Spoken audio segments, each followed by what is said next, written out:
Athena. They called her wise, they called her just, they called her the brightest mind on Olympus. But Athena was never simple. She was born from violence, crowned in reason, and remembered as the goddess who protected cities, guided heroes, and, in one of the darkest myths of all, transformed Medusa forever. This is Athena, not the softened version, the real one. The Great War was over. The Titans had fallen. The old order had been broken. Zeus ruled the heavens, Poseidon the sea, Hades the underworld. The Olympians stood victorious over a universe they had torn from older gods by force. But winning a kingdom is one thing, keeping it is another. Raw power can conquer, it can terrify, it can destroy, but it cannot build a civilization by itself. For that, you need something far rarer than strength. You need foresight, discipline, judgment, strategy. You need wisdom. And that is where Athena enters the story. Not as an afterthought, not as decoration, but as one of the central ideas of Greek civilization itself. Before Athena was born, there was a prophecy, and the gods feared prophecy more than armies, more than storms, more than rebellion. Because prophecy came from beyond power. It could not be negotiated with. Zeus learned that Medusa, the Titaness of wisdom and cunning, would bear him a child greater than himself. And Zeus, king though he was, reacted the way rulers so often do when the future frightens them. He tried to consume it. He swallowed Medusa whole. He believed the danger was ended. Wisdom was contained. Fate had been silenced. But fate does not go silent because a king commands it. And wisdom does not die in darkness. It grows there. Then the agony began. Not in his chest, not in his limbs, in his skull. A pressure too great for even the king of the gods to endure. He called for Hephaestus, master of the forge, the divine craftsman, and Hephaestus lifted his hammer and struck. From the wound burst Athena, fully grown, fully armored, spear in hand, helmet gleaming, war cry on her lips. She did not arrive as an infant. She did not come in softness or helplessness. She entered the world complete. A mind already formed, a power already disciplined, a goddess born not from tenderness, but from rupture. The Greeks were saying something profound with that image. Wisdom is not always gentle. Sometimes it enters history like a blade of light through a fracture. Athena ruled over two domains that seem, at first, impossible to reconcile: wisdom and war. But not war in the way Ares embodied it. Ares was battle frenzy, bloodlust, rage, violence for its own sake.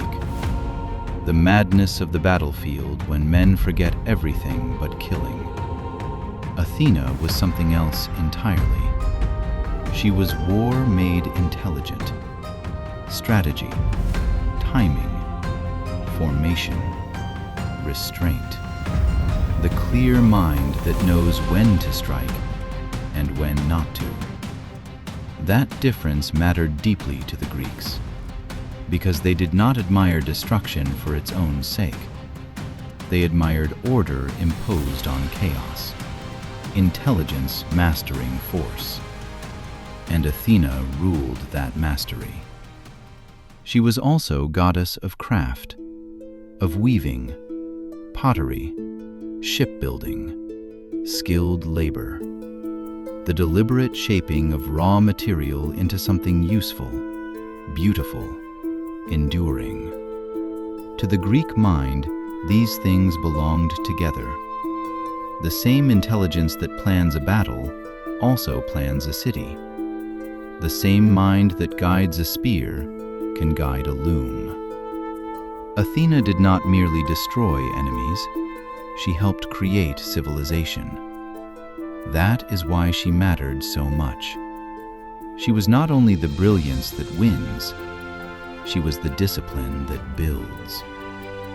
And when Athena and Ares met directly in myth, the outcome was unmistakable. She defeated him. Not because war is weak, but because rage is blind, and intelligence is not. Athena did not just represent civilization, she became its patron. In the ancient contest for the city that would bear her name, she faced Poseidon himself. Both gods wanted the land. Both offered a gift. Poseidon struck first.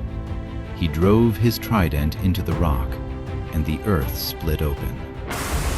From it burst a great surge of water, powerful, dramatic, divine. The people were awed. Then Athena came forward. No thunder, no violence, no spectacle.